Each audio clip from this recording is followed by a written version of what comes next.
Excuse me. আমার boyfriend আছে। আরে আমি তো একটা এড্রেস জিজ্ঞেস করতে চাইছিলাম। আচ্ছা ভাইয়া, রেল স্টেশন যাইতে কোন দিক দিয়ে? Rail station? আমি ওদিক দিয়ে যাচ্ছি, যে চলেন আমাকে লিফট দেন।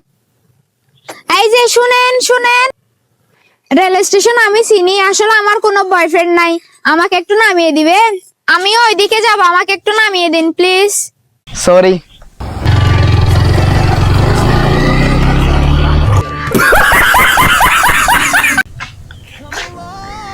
এই কি আছে বের কর। কি হলো, তাড়াতাড়ি বের কর। আচ্ছা দিতাছি। এই ধরো না, কালকে আবার আসে চিন্তা করতে। কি বলছস? আসলে বলতে গেলে প্রথমবার আমাকে কোনো মেয়ে হাক করছে। প্লিজ কালকে আসো তুমি।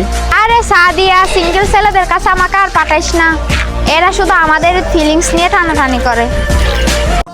ঈশিতা শুনো, আমি তোমাকে সত্যিকার ভালোবাসি, আর তুমি ছাড়া আমি অন্য কোনো মেয়ের সাথে কথা বলি না টোটালি। হ্যাঁ জিশান বন্ধু বল। আরিয়ান, তুই একটা মেয়েকে কল দিয়ে ডাকছস না দেখা করার জন্য? ও আচ্ছা, তো তুই কই?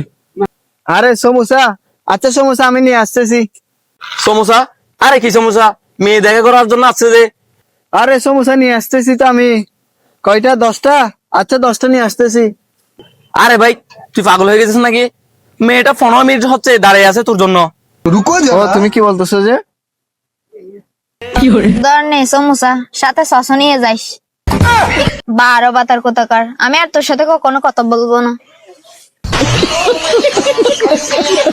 আমরা বাসা থেকে তো পালিয়ে আসছি, এখন তোমার ফ্যামিলি তো পুলিশকে কমপ্লেন করবে, তাহলে কি করব? আরে তুমি এগুলা নিয়ে কেন টেনশন করতেছো? আমি আছি না, আমি বলবো পুলিশকে।